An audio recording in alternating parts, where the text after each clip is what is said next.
Hey everyone, welcome back to my channel. So in today's video, I'm sharing with you some really awesome farmhouse DIYs. So I've kind of been into pillows lately and it's really hard to get supplies. So I do my grocery pickup through Walmart and I found that I can order some craft supplies. So what I did was pick up a canvas drop cloth from Walmart, and that's what I'm going to be using for the fabric for my pillows.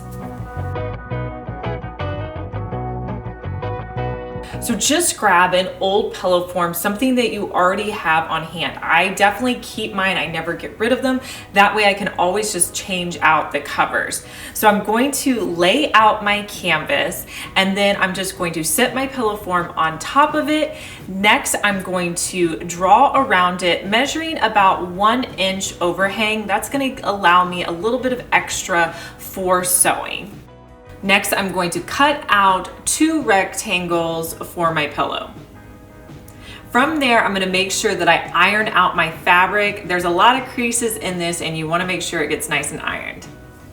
So I've been loving the look of these embroidery pillows, but I thought it'd be kind of fun to do it on my own. And the way I did it is really super easy. You don't have to be an expert at any kind of sewing.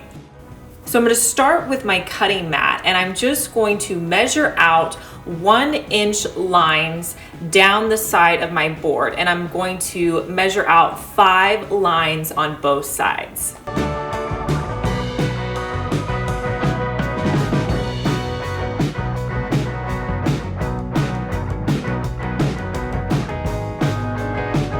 Next, I'm going to look on my center line and I'm going to measure down, and at every 2-inch increments, I'm going to make a little hash mark.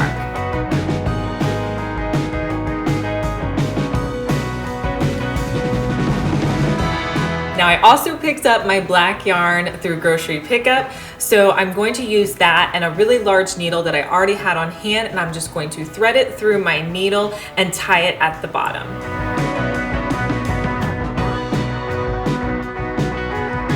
So it's going to be easier for you to watch my steps than explain it. So hopefully just watch what I do and I probably show you better than I can explain it. So I'm going to start on the back, threading it through and going up to my 2-inch hash mark. Then I'll take my thread and go back down and go back to the thread mark that's even with where I started. Then from there, I'll go up to my next line and repeat that same pattern until I get to the end of my pillow.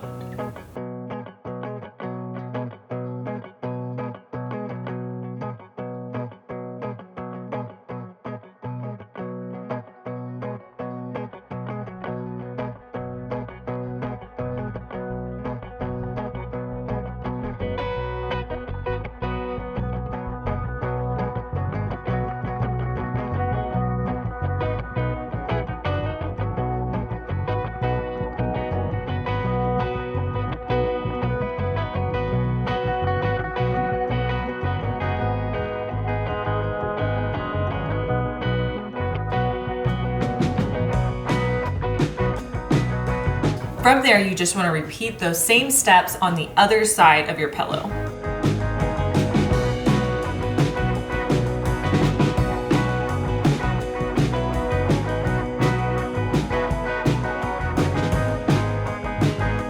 Now this is where you can be really fun and add it in your creativity. I thought it'd be cool if I added another set of lines going in, and really you could just make this your own, do whatever you like. So on either side, I'm gonna draw 2 more 1-inch lines. And I'm gonna put a hash mark at every 1-inch spot. From there, I'm gonna take that same black yarn and I'm simply just going to weave it in and out all the way up. And I'll repeat that on the other side as well.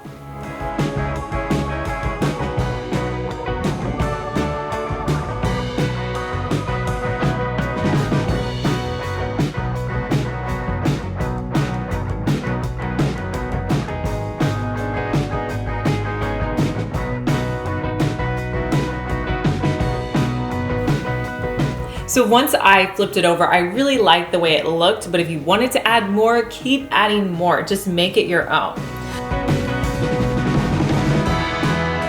So I'm going to take that other piece of canvas that I had earlier, put it on top of my pillow, and I'm going to pin it around the edges.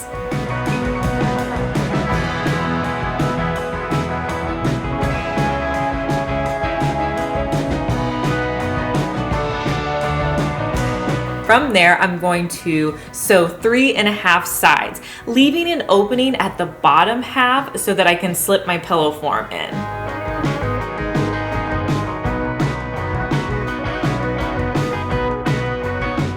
Next, I'm going to flip the pillow form right side out, making sure to really poke through those corners so you have nice corners.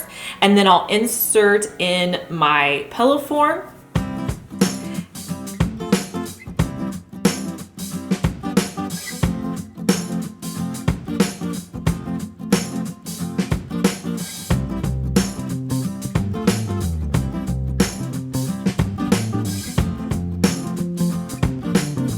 And then at the base, I'm just going to flip in those edges and pin it in place.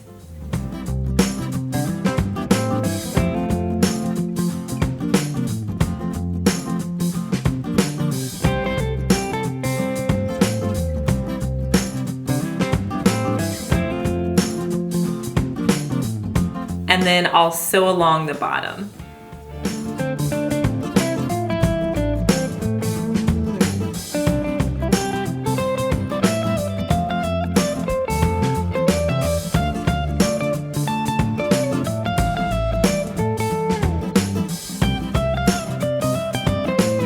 And such an inexpensive way to have a fun pillow for my living room. You guys are gonna have to let me know what you think of this one. Before we go on, I did want to mention I will link all of the materials I'm using down in the description box, as well as anything I'm wearing, my earrings. I get a lot of questions on those. So if I have a link for it, I'll put it in the description box. So this next project, I'm pretty proud of. So I bought this door at the Restore. It was probably 6 months ago. It's been sitting in my garage. I had no idea what I wanted to do with it. So lately, you know, I've been really pulling from what I have here, pulled it out, and I had a great idea for it. This door actually swings out. So I'm gonna start by just removing the inner portion of the door because that's all I'm gonna be using for this project.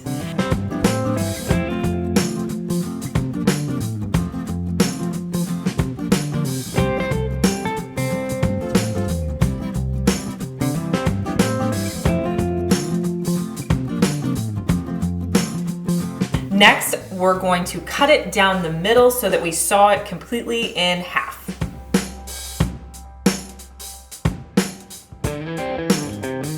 From there, I now have 2 rectangles that I'm going to cut directly in half. From there, I wanted to cut 2 of my rectangles down just a little bit because I wanted to make it a bit smaller, the little project that I'm making. So now I'm left with 4 pieces that I can use to form a box. So I'm simply going to use wood glue and I'm going to attach. Make sure that your longer pieces are your front and back, and then your side pieces are going to go in the middle. So that way you have a nice piece on the front and it's not broken up by any edges.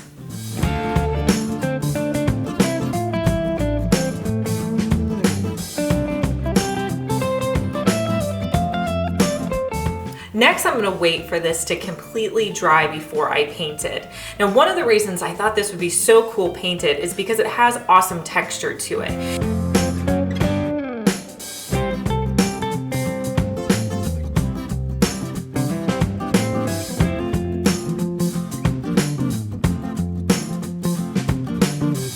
And when I'm painting anything with texture like this, I really like to leave the bottom part of it not painted. That's just going to give me automatic de-stressing. I don't have to pull the paint off. It's just going to give a little bit of dimension. So I'm going to do 2 coats of my Waverly white chalk paint, and I'm just going to kind of get the surface of it, leaving that under portion alone.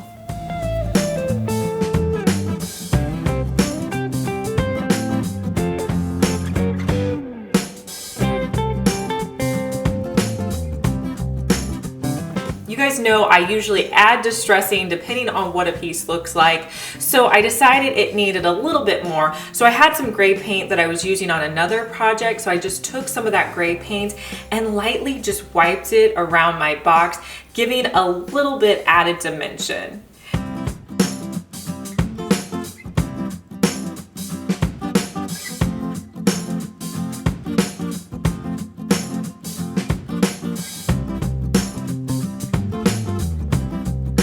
And I think this is so adorable. I'm using it as a planter box in my decor, and it cost me nothing to make. Alright guys, I told you I've been loving pillows, so I got so much canvas that I decided I was going to make another one, but this one looks completely different than the first one. So I'm going to do the same steps for cutting out my pillow. I'm just going to be using a square pillow form for this one. I don't know if you've ever tried using a stencil on a pillow, but it actually works out really great. So I had a stencil that I used a while back from my friends at Stencil Revolution. I'm not even sure the project that I think I made a sign for my dining room with it, but I thought it'd be perfect for this pillow. So I'm going to tape down this stencil, and you can use any color you want that meets your decor. I wanted it to be really subtle and not show up too much. So that's why I decided to use a white. You could use any color you want though. And I'm just going to do one coat of Waverly white paint with the stencil.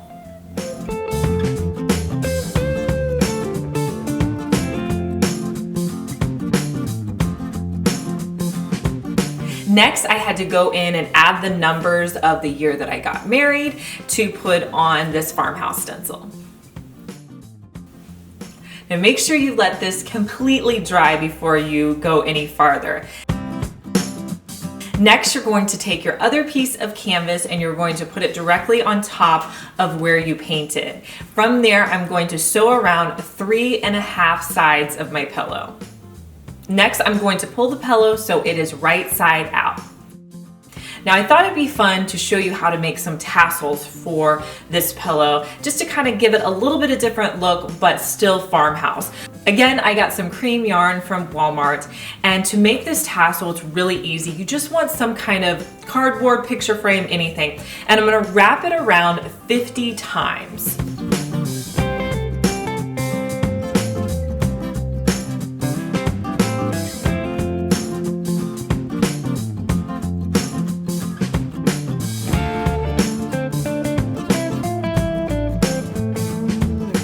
From there, I'm going to use that same needle I used at the beginning.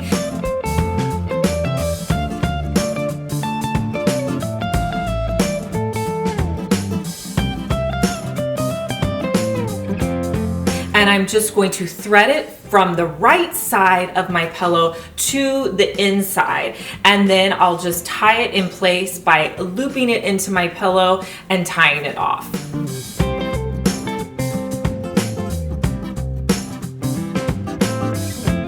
Now to make it on either corner, you're going to repeat this on all 3 sides of your pillow. Now when you're making this, just make sure you hold your tassels next to each other so you make sure that they're nice and even and about the same size. Once you get all your tassels done, you want to insert your pillow form.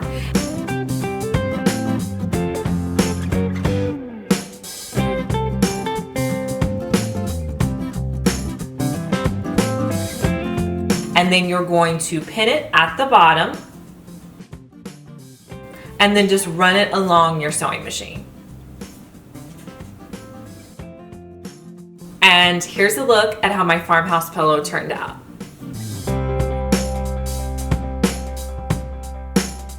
If you guys are crafting like I am at home, make sure that you're a member of our Facebook group. The name of our group is lizfenwickdiy. Go join our group. We have a really active group. People post daily what they're crafting, and it's really great for inspiration and new ideas. If you're new here, make sure you're subscribed. I post 2 DIYs each week, and I'll link our last video for you, and I'll talk to you guys in our next one. Bye.